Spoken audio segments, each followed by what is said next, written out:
Good morning and welcome to the monthly meeting of the Greenwich Board of Selectmen. It's a regular meeting.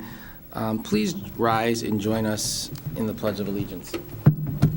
I pledge allegiance to the flag of the United States of America and to the republic for which it stands, one nation, under God, indivisible, with liberty and justice for all. If we could remain standing this morning, I wanted to observe a moment of silence out of respect and in memory of a former Board of Estimate and Taxation member who passed in a tragic, untimely death on last Friday. Catherine Guimard served the town of Greenwich with distinction, with tremendous passion, and she was active in her children's schools as well as within the representative town meeting. Sadly, on February 18th, she was involved in an automobile accident, someone striking her vehicle, and sustained serious injuries which resulted in her passing. We wish to truly extend our heartfelt loss to her family and remember the kindness and the way in which she went about serving community in the humanity. Just a truly tragic loss and someone whom I consider to be a friend.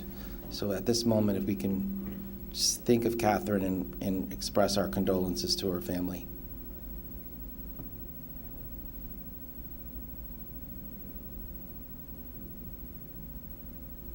Thank you. And Barbara, if we could, on the behalf of our board, send a letter of condolence and the fact that we observed this remembrance of her. Okay, this is a public meeting, not a public hearing. As chair, I certainly call upon anyone to make comment or pose question on the items that are before the board today. There are copies of the materials in the desk as you come in.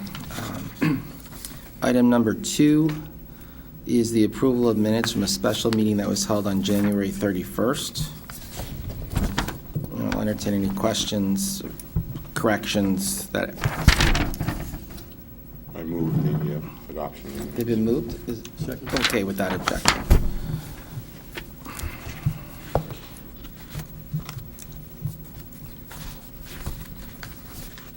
Okay, item number 3, first Selectmen updates. Just quickly, we have a really chock-full agenda today, and we've got people coming at scheduled times for either interviews or briefings, so I'll try to be more brief. This month's been filled with numerous BET budget meetings regarding the 1920 budget. I have made 2 appearances before the Budget Committee on behalf of the proposed $100,000 appropriation for the Northwest Fire and Gem Station. Tomorrow is decision day, and we expect to know the outcome of that first approval for that item. Again, I want to thank all those in District 10 and the community who have been supportive of advancing this initiative. On February 22nd, I had the opportunity to meet with Congressman Jim Himes, who is looking at survey responses that we provided to him for potential federal funding allocations. We were able to provide him a list of the submitted community development block grant applications, and reflecting the fact that we always get far more requests than there are resources, and affirmed our strong support for this program. Community development block grant has been around since the 1970s, and I would say that it's probably one of the more effective programs because it provides resources directly to the community itself to allocate rather than from outside. So we shared with him that. We talked about some of the requests in our local budget that are for sanitary sewer line replacement. We talked about energy efficiency retrofits of buildings. We talked about some of our capital projects, certainly Northwest Fire, Eastern Greenwich Civic Center, Dorothy Hamill Skating Rink. In the area that most relates to the federal government, of course, is the dredging of the Greenwich Harbor Channel. It is a federal navigation channel, and I think that's one, if we were to look at order of priority in what the federal government is likely to give consideration to, that would be it. So I would put that as really number 1. Aside from that, we met with Tyler Fairburn, as well, so that Tyler had the opportunity to share more in depth about the administration of the program. On the 23rd, really great event, the opening of the new Lebanon School. For those of you who have had the opportunity to visit it, I think you all will be as pleased and really excited to see it come to fruition. But if you haven't, I would encourage you to take a tour, because it really is a reflection of a lot of people's hard work and an opportunity for students to have a great learning environment presently and in the future. On February 26th, I went to a subcommittee meeting of the Board of Parks and Rec that is working on developing the new Eastern Greenwich Civic Center. This is co-chaired by Mark Johnson.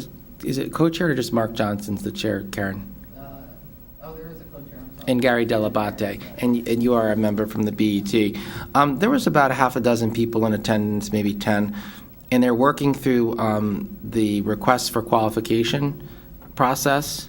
Yeah, we've developed a list of criteria, and now we're looking for an RFP to go out to architects. So they're looking at submitting an RFP to get qualified architects to come in and provide conceptual designs based upon the survey. I would just emphasize to folks, it's still fluid, so there's opportunities for clearly adjustments based upon the fact that this is just the very preliminary stages. But thanks to Gary Delabate and Mark Johnson and all the members of the subcommittee who are working on it. That concludes updates. Under old business, a program that I know we're all very pleased to support. It's been in existence since 2000. That is the Senior Tax Relief Ordinance. It was presented and approved by this board. It subsequently has gone to the BET, and there's been some modifications. I would be safe to say that I think this board will support it. If you could just provide a summary of what the BET did in a minute or less, if that's enough time. I don't think there's a question that we're going to approve it, but I think for public edification. I'm Kip Bergweiger, a member of the Commission on Aging.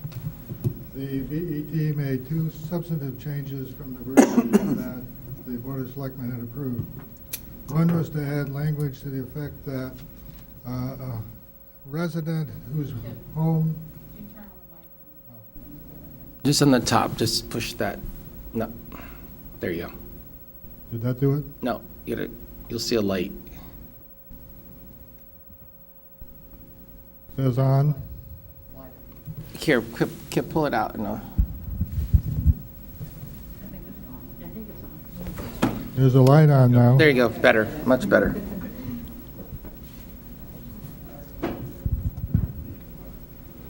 The first change was to provide that taxpayers whose homes are held in trust for their benefit would also qualify for the tax credit, which was consistent with the state law. The second change was to change the expiration date to December 31, 2023, the sunset clause, so as to make the ordinance work consistent with the duties of the assessor, because the way it's currently written, it made for an incredible amount of work that had to be done in a month period. There were other changes which were not substantive. They didn't affect the substance of what you had approved. One was to update the qualifying income levels and the tax credit numbers, so that they're now the numbers that are in effect for 2018. The ordinance had numbers for 2009. That then led to the necessity of changing dates located elsewhere in the ordinance, so those changes were made. They changed the paragraph and numbering and lettering system to conform the ordinance to the other ordinances that the town has enacted. Made some clarifications of some of the language, so the ordinance reads easier to understand and works better, and updated the designation of the Consumer Price Index, the one in the older version, has been replaced by newer designation by the Bureau of Labor Statistics. Karen Faciuliotis of the BET did all this work, and if you have any other questions, I'm sure she can answer them. I can answer any questions you might have too. I just have two things. One, as I recall it, you all wanted this to be a 10-year rather than a 5-year extension, in effect. The commission agents asked for a 10-year extension. However, the BET was of the view that there were many changes that were being made, and we agreed that it might be better to go with a 5-year term so as to be able to see how it works and then deal with it 5 years from now. So that Okay. going from 10 to 5 was acceptable. So be it. Second, I just want to remind you, not that you need to be reminded, Patricia, I know will recall, because I made a thing of it last time. I think it is incumbent upon you, and it really is something you should be doing, to get data to support the numbers that you have put forth. Because, you know, we've been around this, I've said this before, I think they're low or wrong, but I have no evidence to support that. But you have no evidence to support it either, and that's the problem. We do need to try to get evidence, and I am mindful, I think Lori has told us, others have told us, how difficult it is and how in some cases there just are no data to support this. But we ought to get whatever we can to make sure that we understand, is this adequate? What are the levels? What should they be? What does this show as we develop? Just gearing things to the cost of living just doesn't do it. I don't think. So please make sure you do that. Don't let it fall between the cracks. This is important. I know. Great, thank you. Is there any other questions or comments? I just want to thank everyone. Karen, thank you for your diligence in helping. Team effort. Yeah, and Beth, and thank you. Thank you both, and everybody. And at this time, I'd entertain a motion to approve the amended senior tax relief ordinance as presented. So moved. Second. Without objection. Thank you. Just for public information purposes, so is this going to be on the April RTIM call? Yeah. Great. So people had asked me, and I said I thought April, but I just wanted to be sure. So thank you. Thanks. Okay, under new business, A, we have the Harbor Management Commission budget presentation. We have Mr. Mazza here to present it. For those who do not know, Mr. Mazza is a former Greenwich Selectman, as well as Chairman of the Harbor Commission, a member of the BET, and loves service because he's continuing to do it, and we're thankful. Good morning. Our budget is pretty simple. There's not very much to it, but we are required by law to have it approved by the Board of Selectmen. The one little change in it, we really increased temporary salaries from 10,000 to 15,000 because we have become more aggressive in the mooring operations, and we are working more in that and getting it done earlier. And we have cut back on essentially what we did for checking for mooring compliance. And otherwise, everything else is pretty much the same as it's been in the past. So basically, it's the same, sorry, it's the same budget for the current year, as I read this, right? It's the same, $59,250. I do have a question which just displays my ignorance. The balance keeps going down of available reserves. What is it being expended on? That's misleading, because what it shows there is a balance of 195 on June 30th. That doesn't account for the money that comes in during that year. But I assume it's comparable to what you show for the prior year, or is it not? In other words, by that what I mean, if June 30 is the operative date, I assume you're comparing June 30 on 2 different years, yes? Yeah. And well, if that's so, then you still have a $60,000 reduction, so I'm just wondering. No, that June 30th of this last year will not show the revenue that's been coming in during that year. In other words, the revenue comes in not only during June, it comes in from probably May until September. And that goes into the reserve fund. So, I think I'm not being clear. What I'm saying, and I'm just not being clear. This shows, for instance, 2017-2018. I assume this is June 30. It shows a $311,000 balance of available reserves. right. When I go to your budget,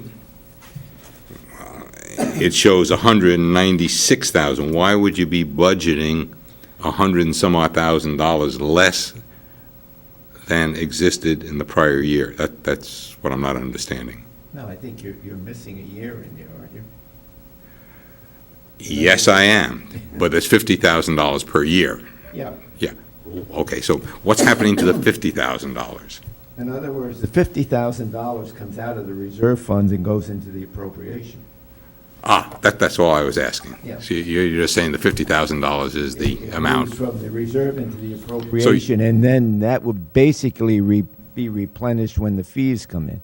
It's going to go down every year because we're not actually earning as much money as we're spending. At the rate you're going, it's going to be gone in 3 or 4 years, isn't it? No, I think we're probably spending about 10,000 more a year than we're taking in. Okay. Okay, now that money that's in there came about from before this commission started. Came about with the Selectmen's Advisories Commissions. They became aggressive the first couple of years. I guess they thought they were going to raise a lot of money to do dredging, which was really not a practical thing because dredging is just too expensive. But they had some surcharges and fees the first couple of years that they were in existence that put that money into the account. Since we've started, we've not ever made that kind of money, so we've slowly taking money out of that account. It may come to some day where we will have to decide whether we can increase our revenues, which are going to be pretty hard to do because there's not a lot of places we can go and charge fees, or would have to go into the town budget. Yeah, I was going to say that you summarized exactly where I was going. It seems to me, forget whether it's 2 years or 10 years, you're eating that money up and you're going to, within a foreseeable amount of time, be coming to the town for money. Eventually, that would probably have to happen.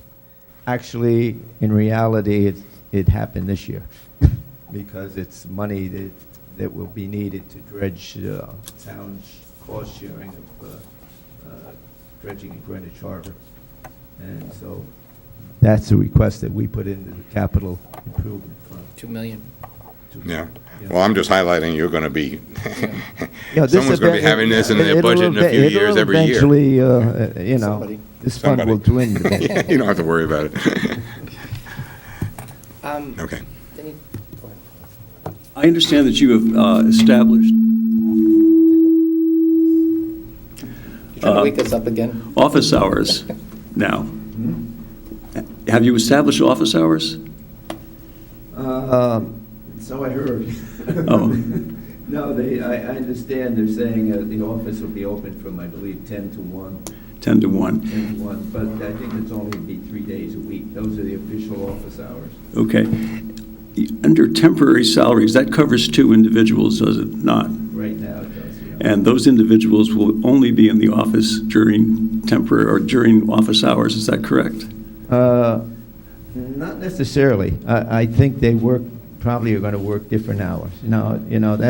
That's not my province, really. The mooring committee has one person in there working, and primarily just on moorings, and then we have another person in there who does the minor administrative things that we have to have done. I wonder if, I don't know,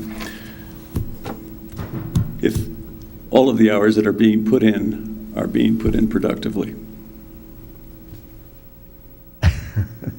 I'm not in there, okay, every day. I don't honestly know, John. I can't say yes or no for you. I know it's.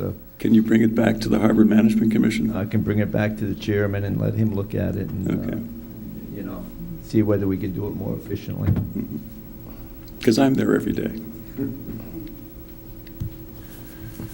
You want a supplement for the next couple months? That might be a better wage than you're getting as selectman. We're going to give that up according to Sandy. I don't even know where their offices are, so. it's Right fine. across from yours. Well, is that the office? Yeah. Oh, is that it? Office right across from yours. Oh, with the way John was talking, I thought there was some elaborate office somewhere.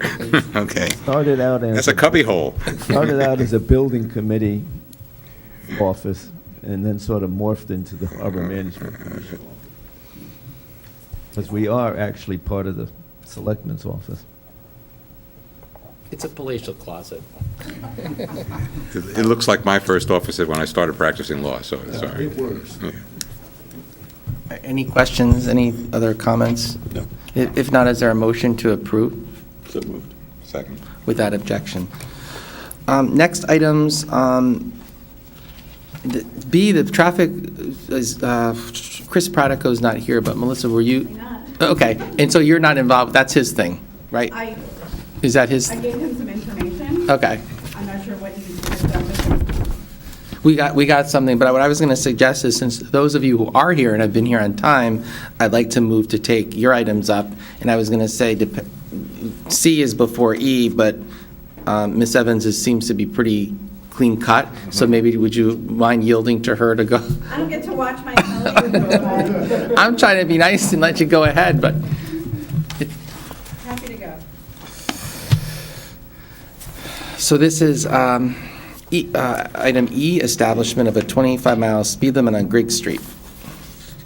Correct. So, as you all are very familiar with, we had a resident request a speed limit on Grigg Street. I will preface this by saying that I will have to convince the state of Connecticut, if you approve this, to approve it, because Grigg Street is less than 500 feet long. But considering the fact that it is in central Greenwich and the downtown, the way the traffic is in downtown, I'm hoping that we can get them to agree with us that it needs a speed limit. Why is that? That you have to go to the state? Yeah, every time you all approve a speed limit, it has to be approved by the state of Connecticut as well. Okay.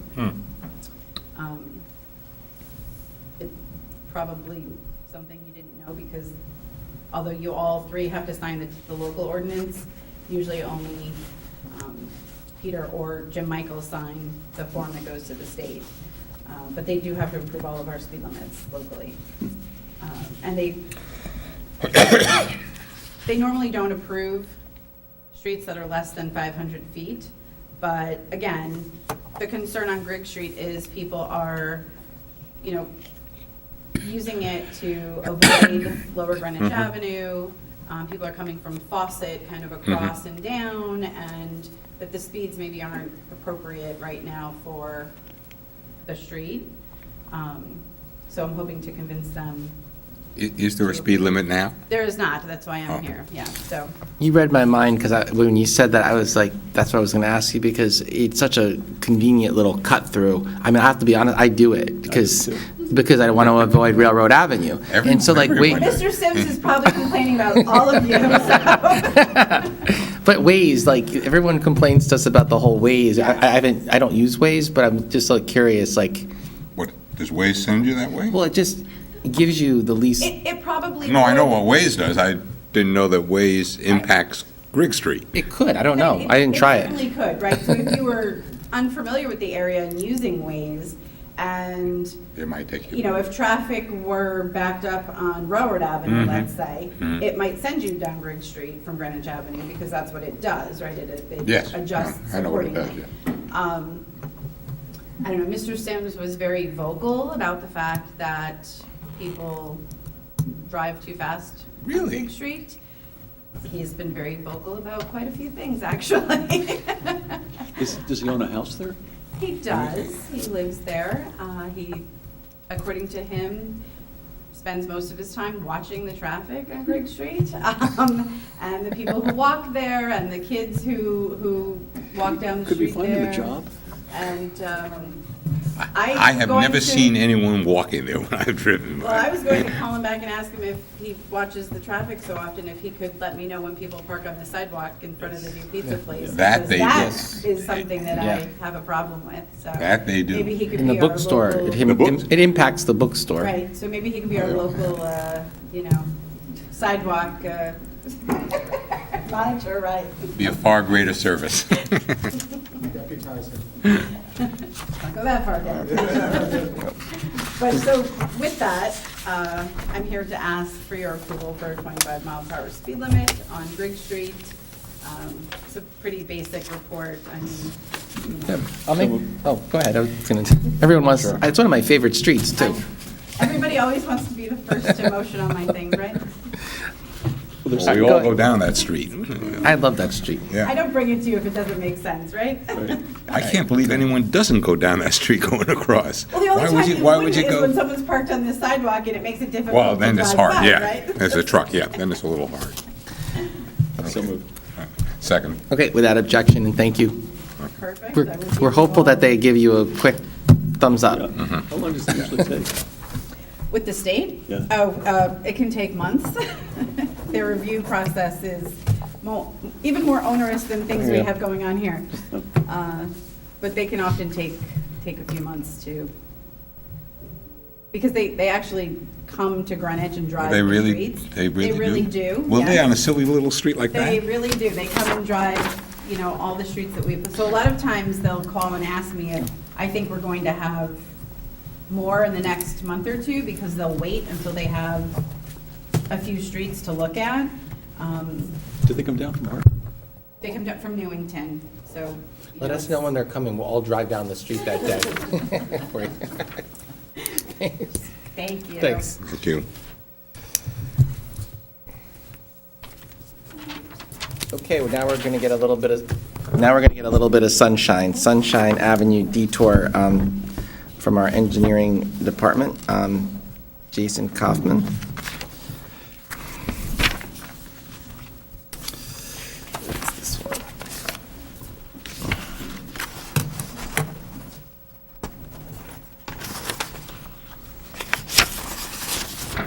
Morning. Good morning. So we have a project coming up this summer to replace Sunshine Avenue Bridge. The bridge was built in 1956. It received a poor rating for the superstructure in the most recent inspection report. The construction is planned for this summer. The total construction will last approximately 7 months, but the road is proposed to be closed for the school period, summer period when school is out of session. We're proposing a 1.5 mile detour utilizing the road shown here, which is basically Sound Beach Ave Extension, Sheep Hill, Old Orchard, Timber Place, Florence Road, and Bonwit. It's a very short road closure. It spans approximately 50 feet between two driveways. And it's anticipated to only be for the 2 months during the summer. Are there any questions? What's the cost of this? The cost, the bid awarded of the contract is $750,000, which is half reimbursed by the state of Connecticut under the local bridge program. What have you done, if anything, by way of notification to the community and Sure. what have you? So we've had 2 public meetings over the course of the design process. The one was most recently last fall, like final design. We typically do 30% design and final design. And then on top of that, we typically set up websites for our projects to give updates. So that's currently being developed right now. And we also send out notifications to the neighborhood, which will be probably over the next month or so. We try not to send them out too early, because then people may forget. So we try and time them to be about a month or 2 before the work starts. Has there been any opposition to this? Not necessarily, no. You say not necessarily, you mean no? Well, not to the project in itself. I mean, there's been questions about, basically from the properties that are being impacted, we have to seek easements for some of the work, Okay. so. But not to the really just project? Okay. Negotiating easements. Okay. Any comments? Nope. Any? No. Okay, I'll entertain a motion to approve the road closure and detour for Sunshine Avenue as submitted by the Department of Public Works Engineering. So move. Second. Without Thank you. objection. Let's see, where's this? Okay, D on the agenda, if I've understood our note, is withdrawn. The modifications to Code of Ethics, and that just. My main story tomorrow. You must have a really slow news. You gotta go join your photographers out at the beach taking pictures of dogs. Oh, okay, well. I'm waiting, my wife told me my dog's picture was taken in the paper. I said, well, you better make sure that he was on the leash at the right place at the right time.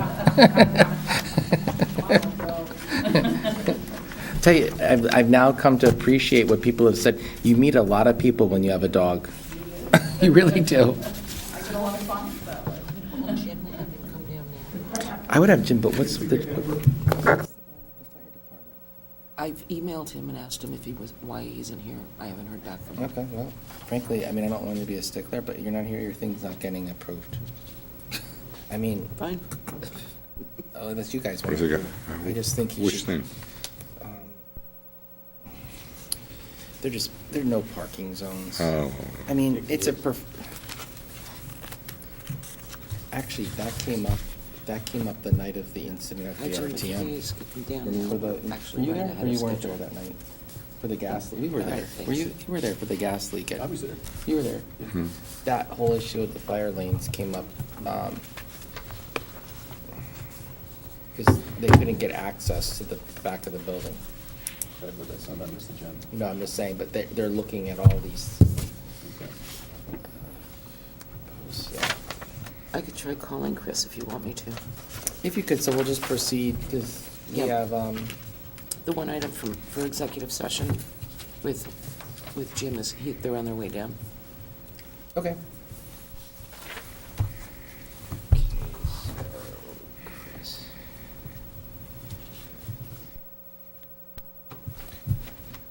You know what, we had briefing materials on that, separate from this. But I didn't bring them in, did you, we'll bring yours in? I don't have a. No, I'm saying, did you guys, this is to do with the Eversource, did you guys bring in? No, I did not, no. Yeah, I mean, I was. I mean, I I know- was thinking not just the agreement, more like the general presentation, which I thought was really good. Yeah, but, no, I didn't bring it, I'm familiar with it. This doesn't matter. Do you want me to go get mine? I'll go get mine. We should make the motion, Barbara, just the other, we should make the motion to.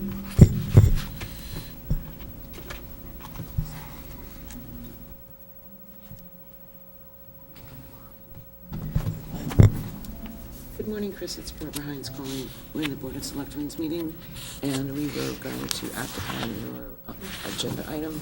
And so if you could please let me know if you're at the meeting, otherwise we will have to put it on hold. My number's 203-832-2114.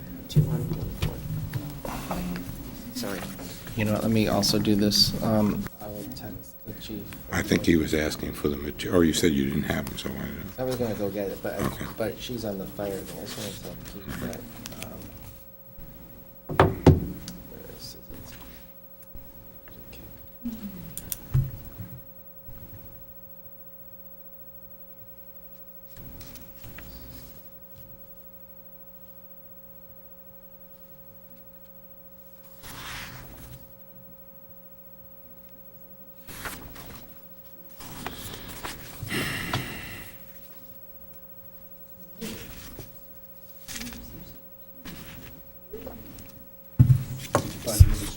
So we're not in executive session. So you need to No, make a motion to we're go into not. executive session to discuss Settlement, well, it's. pending litigation. Well, no, we filed an appeal, so, It's pending litigation, right?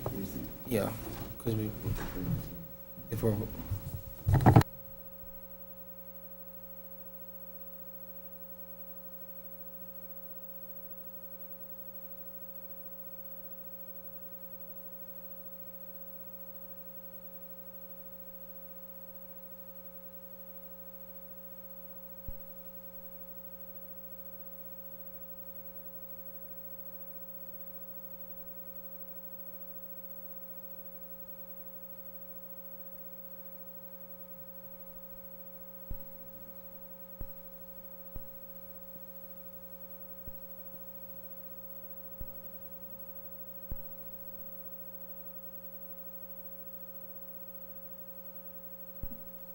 makes sense. So at this time, we are going to make a motion to go into executive session to discuss pending litigation and settlement of claims and to interview candidates for boards and commissions. So moved. Okay, without objection, 10:40. We are just awaiting attorneys on matters that are going to be.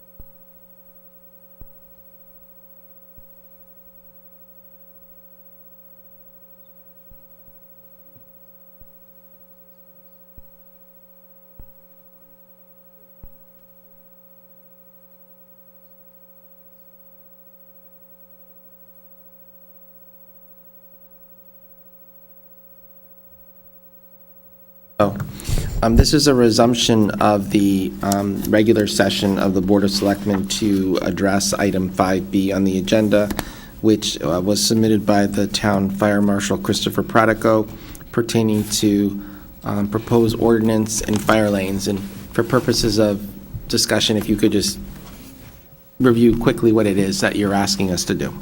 Okay, we have a number of fire lanes in town that they're all voted on by the Board of Selectmen, so that makes them enforceable by the police department. And it came to our attention that there were approximately 5 locations that we don't know if they were ever voted on or not. We couldn't find where they were approved by the board. So just to clarify, we just wanted to get them officially put into the system to make them enforceable. Okay. I have no questions. Just to read them for public edification, West End Court from West End Avenue north to the dead end, that's in Old Greenwich. Yes. Agnes Morley Heights driveway from Millbank Avenue east to the top of the driveway, that's in Central Greenwich, and it's a housing authority community. Correct. Entrance to Lafayette Court from West Putnam Avenue north to the Brick Guard booth, both sides of the street. That's at the top of Greenwich Avenue across West Putnam, Central Greenwich. Riverside School driveway from Hendry Avenue south along the front of the school. In Old Greenwich Civic Center front driveway. Yes. Is there a motion to approve the formal? Can I just ask a question? Lafayette Court, isn't that private? Lafayette, I don't believe so. No. We have a lot of difficulty getting in there without the fire lanes, so whether it's private or not, we still want to get those in there. But I don't believe that's a private street. Okay, you might check into that. That has one of the, those buildings are what, 6 or 7 story, one of the Yes. few, so from You a need a, Oh, yeah. aerial truck, your ladder truck, so. so moved. Second. Okay, without objection. So, we approved it, we have to sign off on this. Does this go through you, or do we send it up through Department of Public Works and Melissa Evans? You would send it to Melissa Evans in traffic. Okay, thank you. So just sign one of these copies, have the 3 selectmen sign one of these copies and give it to Melissa. Send it to Melissa, yes. Okay. And when it's done, send him a copy, just so he has it in his Okay. records. Who Sure. enforces this? It's enforced by the police. Okay, Our because, town police department will enforce that. The problem we run into is we have a lot of areas where people thought that they could create their own fire lanes, whether it be a housing area or whatnot. They would just paint some lines on the parking lot and try to create their own fire lanes. They don't understand the system, that it has to be approved and voted on by the board. So basically what we're trying to do is we're just trying to clean up and codify some locations that we've come across here or there that don't look like they were ever officially, run through the system the right way. okay. Because I used to drive for Colorado, and going into Agnes Morley, they were always parked there. Yeah, unfortunately, people don't always respect the fire lanes and obey, and it just makes it very difficult for us to get in at a time of an alarm. Great. Thank you very much, sir. Thank you. Okay, what I'll do is I'll scan this and email it to you. Yeah, if you could, that would be great. Okay, Thank you. you're welcome. Thanks, Chris.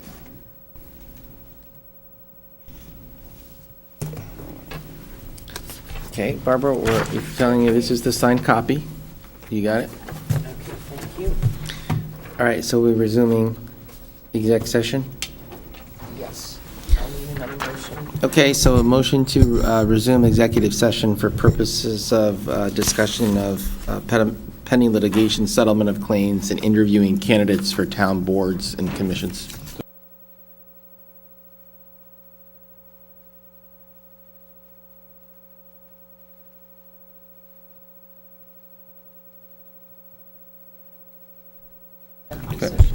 Okay, this is a resumption of the regular February 28th Board of Selectmen meeting. A motion to resume public session.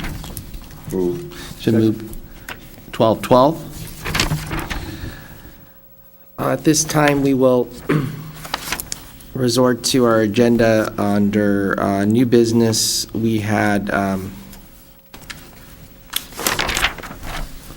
3 property tax appeals settlements. We heard from our Assistant Town Attorney, Eugene McLaughlin, and for purposes of a resolution, I'd call upon our Secretary, Ms. Hines, to read the appeal resolutions. The first one is 200 Greenwich Avenue LLC versus the Town of Greenwich for a tax credit, a settlement of a tax credit of approximately $64,854 against future tax payments. If the plaintiff were to have prevailed at trial, they would have been entitled to a cash refund of approximately $210,000 plus interest and costs. Is there a motion? So moved. Second. Without objection.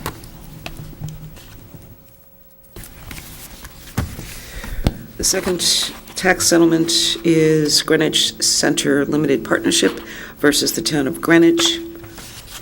And that is a settlement of a tax credit of approximately $182,297 against future tax payments.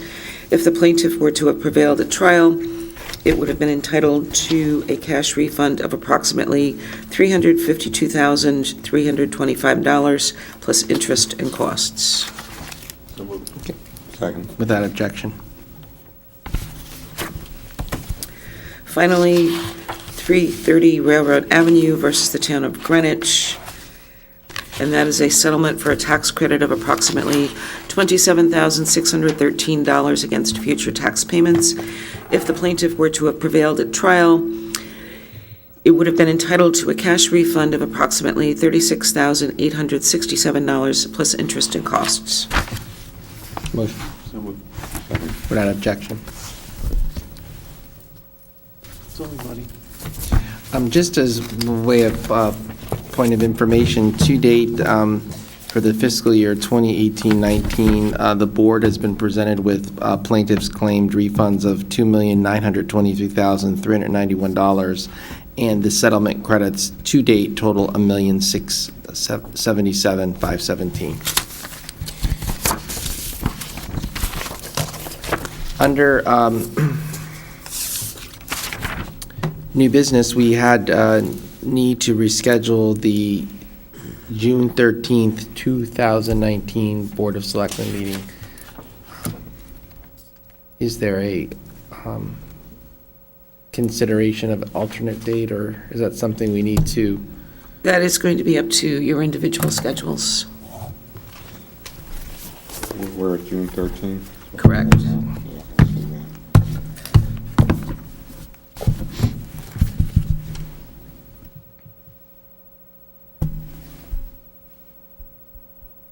June 13th. Did you want to do it that week, or was the week of... We do it on the 14th.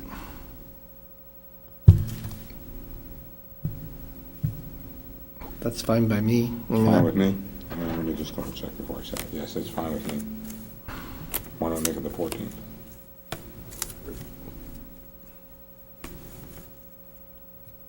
So we're rescheduling it from the 13th Okay. to the 14th on a Friday.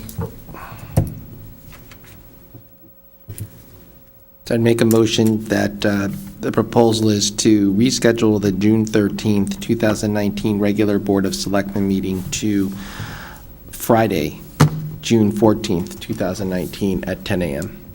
So moved. Without objection.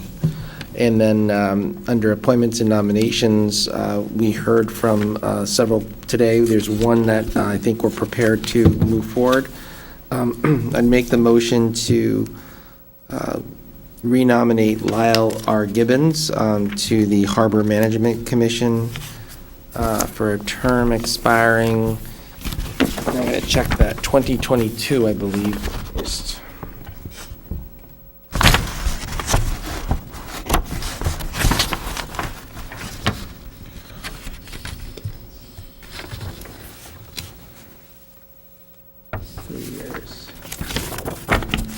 Would be March.